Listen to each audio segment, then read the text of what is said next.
Hello അസ്സലാമു അലൈക്കും. അപ്പോൾ കഴിഞ്ഞ ആഴ്ച ഞാൻ ക്ലാസ്സൊക്കെ കഴിഞ്ഞ് വന്നതിന് ശേഷം മഗ്‌രിബ് നിസ്കരിച്ചിട്ട് മെല്ലെ അയരുത്താൻ്റെ അടുത്തേക്ക് പോയി. ഒരു രാത്രി 8 മണിയാകുമ്പോഴത്തേക്കും അവിടെ എത്തി. അന്ന് അവിടെ കിടന്നുറങ്ങി.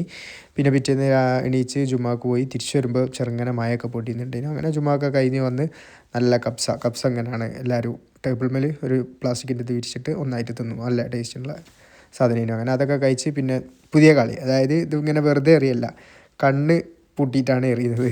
കണ്ണ് പൂട്ടി പാട്ടൊക്കെ ഇട്ടിട്ട് അങ്ങനെ അതൊക്കെ കഴിഞ്ഞ് പിന്നെ ഒരു ഡ്രോയിങ് അവിടെ എത്തിയാൽ പിന്നെ ഞാൻ ചെറുതാവും. അങ്ങനെ ഡ്രോയിങ് ഒക്കെ കഴിഞ്ഞ് വൈകുന്നേരം നല്ല കാടമുട്ടയും പായൊക്കെ കൂട്ടി ചായ കുടിച്ച് പിന്നെ നമ്മൾ സാധനം വാങ്ങാൻ വേണ്ടി പോയി. അപ്പോൾ അവിടെ ഷോലമാളിലുണ്ട് അസിൻ വെള്ളില എന്ന് പറഞ്ഞ ഓലൊക്കെ നല്ലൊരു പെർഫോമൻസും കാര്യങ്ങളൊക്കെ ആയിട്ട് അടിപൊളി പരിപാടിയാണ്. അങ്ങനെ അവിടെ പർച്ചേസിങ് കഴിഞ്ഞ ശേഷം കുറച്ച് നേരം ഓല പാട്ടൊക്കെ കേട്ട് പിന്നെ ദിവസം അവസാനിപ്പിക്കുക നമ്മൾ ഷവർമ ഹൗസിൽ നിന്ന് ഫുഡൊക്കെ കഴിച്ച് പിറ്റേന്ന് ശനിയാഴ്ച ഹെയ്സൻ്റെ, അതായത് അടുത്തന്നെ മോളെ ഗ്രാജുവേഷനും പരിപാടിയൊക്കെ ഉണ്ടായിരുന്നു. അതൊക്കെ കഴിഞ്ഞ് ഉച്ചയ്ക്ക് നല്ല ചോറ്, അടിപൊളി ഫുഡേനും, നല്ല ഊണ്, അടിപൊളി സാധനം, അതൊക്കെ കഴിച്ച് കുറേ കാലത്തിന് ശേഷം ഇവിടെ വന്നതിൻ്റെ ശേഷം തോന്നുന്നു ഹോട്ടലിൽ നിന്ന് ചോറ് കഴിക്കുന്നത്. അല്ലാതെ നമ്മൾ ചോറ് കഴിക്കില്ലേ, അടിപൊളി സാധനം. അത് കഴിഞ്ഞ് പായസം ഇലയിൽ വെച്ച് കഴിച്ച് പിന്നെ നെതുവൻ്റെ കോളേജ്, അതായത് ഹൈർത്താൻ്റെ മൂത്ത മോൾ നെതുവൻ്റെ കോളേജിൽ ISD, അതായത് ഇൻ്റർനാഷണൽ സ്റ്റുഡൻസ് ഡേ എന്ന് പറഞ്ഞിട്ട് ഇങ്ങനെ ഓരോ കൺട്രീനെ റെപ്രസെൻറ്റ് ചെയ്തിട്ട് ഫുഡും പിന്നെ ഓലെ കൾച്ചർ അങ്ങനെയൊക്കെ ഓരോ തീമായിട്ട് അടിപൊളി പരിപാടി ഉണ്ടായിരുന്നു. അങ്ങനെ അവിടെ പോയി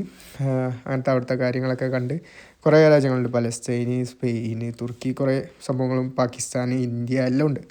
അങ്ങനെ ഓരോ സ്ഥലത്ത് കുറേ ഫുഡ് ട്രൈ ചെയ്ത് പിന്നെ ഓരോ സ്ഥലത്തു നിന്ന് ഫോട്ടോ എടുക്കുക, അങ്ങനത്തെ പരിപാടിയൊക്കെ ഉണ്ടായിരുന്നു.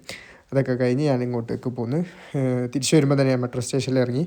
ഒരു 5:20 ആകുമ്പോഴത്തേക്ക് തന്നെ ഞാൻ നമ്മളെ PNUവിലെത്തി. വരുന്ന വഴിക്ക് എന്താ പറയുക, അങ്ങനെ സൂര്യൻ ഇങ്ങനെ മേഘത്തിൻ്റെ ഇടയിൽ കൂടെ വരുന്നതൊക്കെ കാണാൻ നല്ല രസമുണ്ടായിരുന്നു.